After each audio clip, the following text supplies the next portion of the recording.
அரசு பொறுப்பேற்று கிட்டத்தட்ட 6 நாட்கள் ஆயிடுச்சு.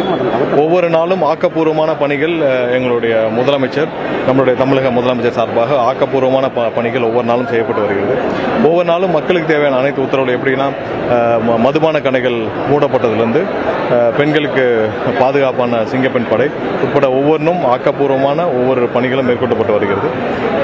கண்டிப்பாக மக்கள் என்ன எதிர்பார்த்து வாக்களித்தார்களோ அது 100% நிறைவேற்றப்படும். எல்லா இடத்துலையும் ட்ரக் ஃப்ரீ ஸ்டேட், அதாவது போதைப் பொருட்கள் இல்லாத தமிழகத்தை உருவாக்க கண்டிப்பாக எங்களுடைய முதலமைச்சர் தமிழகம் முழுவதும் இருக்கும் அனைத்து அதிகாரிகளையும் முடக்கி விடுவார்.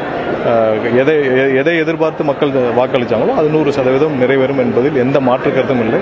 கண்டிப்பாக இப்போ தேவை என்னென்ன பழைய திட்டங்கள் என்னென்ன திட்டங்கள் இருக்குதோ அதெல்லாம் தொடரும்னு சொன்னதன் அடிப்படையில் நேற்று எல்லாம் பெண்களுக்கான 1000 ரூபாய் எல்லாமே இன்னைக்கு வர வைக்கப்பட்டுள்ளது.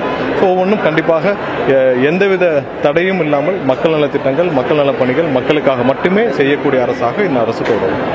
திருக்கோவிலூர் தொகுதியிலேயே அதிகமான திட்டங்கள் நிறைவேற்றப்படாமல் நிறைய, இது எப்படி எதிர்கொள்ள போறீங்க நீங்க இல்லை, கண்டிப்பாக இப்போதான் தொடங்கி இருக்கிறோம். இன்னைக்கு தான் முதல் பதவியேற்ற பிறகு வந்திருக்கிறோம்.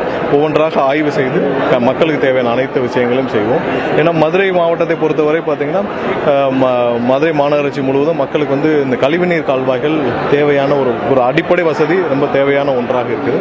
ஸோ அது இல்லாமல் எங்கெங்கெல்லாம் மக்களுக்கு என்னென்ன தேவை என்று கேட்டிருக்காங்களோ அதெல்லாம் ஏற்கனவே நிறைவேற்றணும் என்று சொல்லியிருக்கோம். ஸோ அதெல்லாம் கொஞ்சம் கொஞ்சமாக படிப்படியாக நிறைவேற்றும்.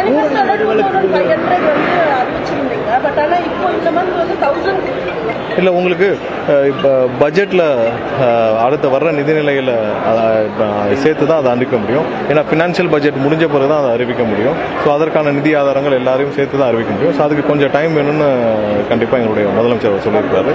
ஏன்னா ஃபினான்ஷியல் பட்ஜெட்ஸு நீங்கள் இப்போ அடுத்த பட்ஜெட் முடிஞ்சு நிதிநிலை அறிக்கையை பார்த்த பிறகு தான் செய்ய முடியும். ஸோ அதான் நடைமுறை.